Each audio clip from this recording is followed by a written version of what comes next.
كل سنة بينزل مسلسلات في رمضان حلوة بتعجب الناس، ومسلسلات تانية وحشة ما بتعجبش الناس قوي. بس السنة دي أكتر سنة نزلت مسلسلات الناس ما سمعتش عنها حاجة، واحنا النهاردة هنتكلم على شوية مسلسلات نسبة ضعيفة قوي اللي اتفرجت عليها، كأنك بتتفرج على حد على اليوتيوب. الحلقات بتجيب 10,000 مشاهدة و15,000 مشاهدة وحاجات كده. وهنحكي في نص الفيديو ان ليه ده حصل مع المسلسلات دي. واول مسلسل معانا هو مسلسل قلع الحجر، والمسلسل ده انا اكتشفته قريب ان كان في مسلسل كده بيتكلم عن الصعيد غير حكيم باشا في رمضان. والمسلسل ده بطولة محمد رياض وكمال ابو ريا ومنى عبد الغني وشوية نجوم من النجوم القديمة. والمسلسل ده صدمني ان انا لسه مكتشف من 5 6 ايام المسلسل ده نزل في رمضان، ان المسلسل ده الجزء التاني بتاعه. ان رمضان اللي فات نزل الجزء الاول من قلع الحجر، ولما دخلت المسلسل ده موجود على قناة على اليوتيوب كده متطرف، وعلى منصة زي فيو تقريبا. فلما دخلت لقيت المشاهدات رينج ال 20 30 ألف. الموسم اللي فات ممكن توصل ل 50 60 ألف، والسنة دي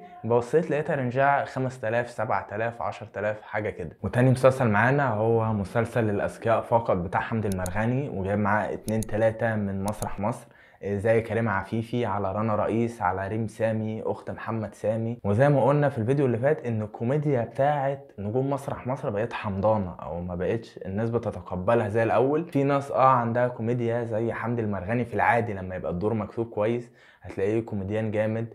مصطفى خاطر نفس الكلام.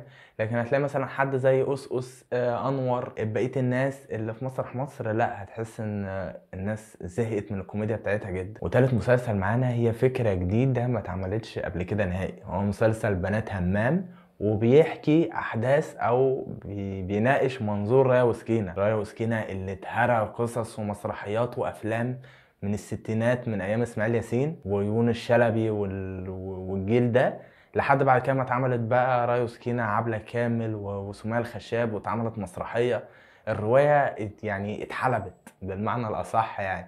فهم قرروا ان هم يعملوها من اول وجديد، بس المسلسل اسمه بنات همام. وجايبين حورية فرغلي ووفاء عامر، مش عارف مين فيهم عامله رايه ومين سكينه. بس المسلسل ده حتى لو هو اتظلم في الدعايه، فده انا ابصم لكم على المسلسل ده بالذات ان هو مسلسل فاشل. يعني ممكن الباقيين القصص تتكلم فيها، ممكن مسلسل حمدي ضحكك، مسلسل محمد رياض مع حفظ الالقاب، طبعا هتلاقي المسلسل بتاعه ليه جمهوره وهيعجب ناس. لكن المسلسل ده لا، يعني ده اوحش مسلسل من الثمان مسلسلات اللي احنا هنتكلم عليه. المسلسل الرابع معانا هو مسلسل طريق البدايه بتاع الفنان حسين فهمي. وده من اول ما تشوف البوستر بتاعه انت هتحس ان البوستر ده بوستر رخيص. يعني فوقك بقى من الدعايه، فوقك ان مسلسل مظلوم. المنتج ما صرفش 2 جنيه يجيب حد، والله يجيب حد يديله 600 جنيه 700 جنيه يعمل له بوستر احلى من ده. يعني دول استخسروا حتى في البوستر. كمان الممثلين جايب لهم صور من ما اعتقد من على السوشيال ميديا، ان دي مش صور في المسلسل، دي صور تحس انها اتاخدت من الفيسبوك بتاع كل ممثل، لقطوا له صورتين كده وحطوهم في البوستر ده. ونيجي بقى للحته المسلسلات دي اتظلمت او ليه ما حدش شافها. ان احنا خلينا متفقين ان في دلوقتي بقوا وحشين في الانتاج الدرامي في مصر، هي شركة المتحدة اللي بتنتج أو بتشارك في إنتاج 80 90% من المسلسلات اللي بتنزل كل سنة. والإنتاج بتاع ام بي سي مصر اللي بقى فيها المنتجين حسن العسيري وأنور الصباح والناس دي. بس شركة المتحدة بتنتج أكتر، إنها ممكن تخش في تعاون مثلا مع شركة العدل جروب، فمش عارف بيقسموا الإنتاج المسلسل ما بينهم إزاي. بس شركة المتحدة بقت مشاركة في كل القنوات المصرية اللي بتعمل مسلسلات، ما عدا بقى قناتين 3.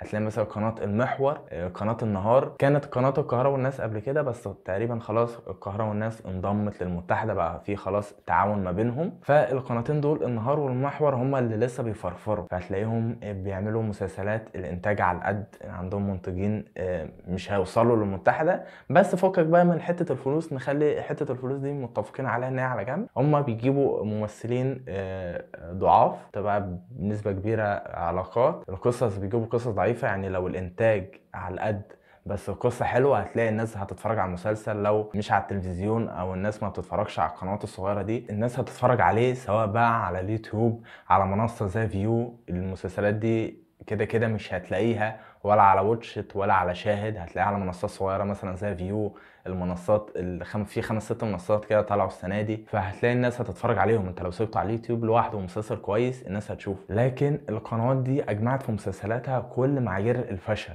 ان هو انتاج ضعيف، قصص ضعيفه، ممثلين ضعاف، دعايه ضعيفه. فده كان الناتج ان المسلسلات دي هتلاقي مفيش حد بيتفرج عليها غير القائمين عليها او اللي شغالين في المسلسل ده، زائد قله قليله. يعني هتلاقي مثلا الحلقات دي زي ما قلنا في المسلسل بتاع الفنان محمد رياض، هتلاقي الحلقة في حدود 20,000 30,000 مشاهد. وقبل ما نتكلم عن المسلسل الخامس ما تنساش تشترك في القناة لو انت أول مرة تشوف، أو لو انت قديم معانا وما اشتركتش. نيجي للمسلسل الخامس وهو فندق 5 هموم، وباين من اسمه ان هو مسلسل كوميدي جدا، وده من المسلسلات اللي هي الميكس خليجي مصري.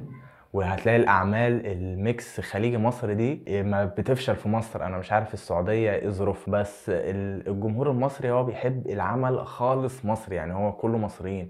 هتحط لي كوميديا سعوديه كوميديا خليجيه ما بتاكلش مع المصريين. انت هتعمل عمل سعودي كوميديا سعوديه ممكن الجمهور المصري يتفرج عليه ويعجبه، يا اما تعمل كوميديا المسلسل كله كوميديا مصريه للجمهور المصري والجمهور السعودي برضه. حتى الممثلين المصريين اللي في المسلسل ده تحس يا جدعان الجروب ده جروب فشل. يعني جمع لي الممثلين دول كلهم هتلاقي طلع لك حاجه زي فيلم اوشن 14 كده، او حاجه ايه من ريحه السبك. هتلاقي المسلسل فيه محمد تهامي، نرمين ماهر، تيخة، لقاء سودان، حسام داغر، الفنان احمد صيام. هتحس ان ده جروب رحله لمطروح مش عمل فني. يعني الحاجات الكوميديه دي بتبقى عايزه مثلا نجم جنبيه شويه ناس، لكن انت لما تعمل مسلسل كوميدي ابطاله كلهم سنيده، الادوار كلها قد بعض، هتحس او اغلب الحاجات اللي اتعملت كده فشل. نيجي للمسلسل السادس وهو مسلسل جوما. انا مش عارف السنه اللي حسين فهمي قرر يعمل فيها مسلسل بطوله، ميرفت امين نفس الكلام عملت مسلسل بطوله. وبرضه ده من البوستر، انا مش عارف اللي عمل بوستر حسين فهمي هو اللي عمل بوستر ميرفت امين،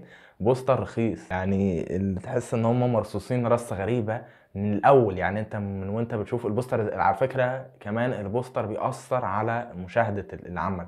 لما تلاقي بوستر كويس زي مثلا في السينمات بيشدك، هنا تحس ان لا، البوسترات معموله حتى لو اتعمل بكانفا هيبقى شكله اجمد من كده. وهتلاقي ميرفت امين بس اللي عاملينها الوان، هي ومحمود عبد المغني، وبقيه الممثلين ابيض واسود. انا مش عارف بقى دي ليها مغزى عن المسلسل ولا لا، ولا هو اللي صمم البوستر ده حاسس ان لا كده البوستر ده فيه حاجه فنيه. المسلسل السابع معانا هو مسلسل اهل الخطايا بتاع الفنان جمال سليمان، وطالع معاه رانيا يوسف، سوسن بدر، محمد ثروت، اشرف زكي، فرح الزاهد، اخت هنا الزاهد. والعمل ده تحس ان فيه ممثلين ليهم اسماء بس برضه محدش سمع عنه حاجه. نيجي المسلسل الاخير بقى، والمسلسل ده انا سمعت عنه قبل رمضان بشهرين، هو مسلسل رانيا يوسف، مسلسل جريمه منتصف الليل. ده الناس اتكلمت عنه قبل رمضان، ان قالوا رانيا يوسف طالعه بدور رقاصه في رمضان وازاي ده يحصل وكل الكلام ده. بعد كده ما سمعتش عنه حاجه تاني. يعني حتى الناس ما لحقتش تاخد ذنوب عليها في رمضان ان هو محدش اتفرج عليه. وانا مش عارف رانيا يوسف طالعه بكام مسلسل السنه دي. يعني هي طالعه مسلسل بطوله جريمه منتصف الليل، مسلسل اهل الخطايا اللي لسه متكلمين عنه مع جمال سليمان طالعه دور تاني، مسلسل نص الشعب اسمه محمد طلع يعتبر من الابطال او من ال5 شخصيات الاساسيه في المسلسل. فانا مش عارف هل هي صورت الحاجات دي من سنين قبل كده، او المسلسلات اللي واقعه دي عملتها مثلا من سنتين والمسلسلات دي كانت متأجلة، ولا هي صورت كل ده مع بعض، مش عارف. وبس كده يكون الفيديو بتاعنا خلص. وما تنساش تكتب لنا تحت في التعليقات هل انت اتفرجت على مسلسل من المسلسلات اللي احنا اتكلمنا عليها دي السنة دي، ولا كنت اول مرة تسمع عنهم في الفيديو ده. وفي الاخر لو الفيديو عجبك ما تنساش تعمل لايك وشير للفيديو وتشترك في القناة.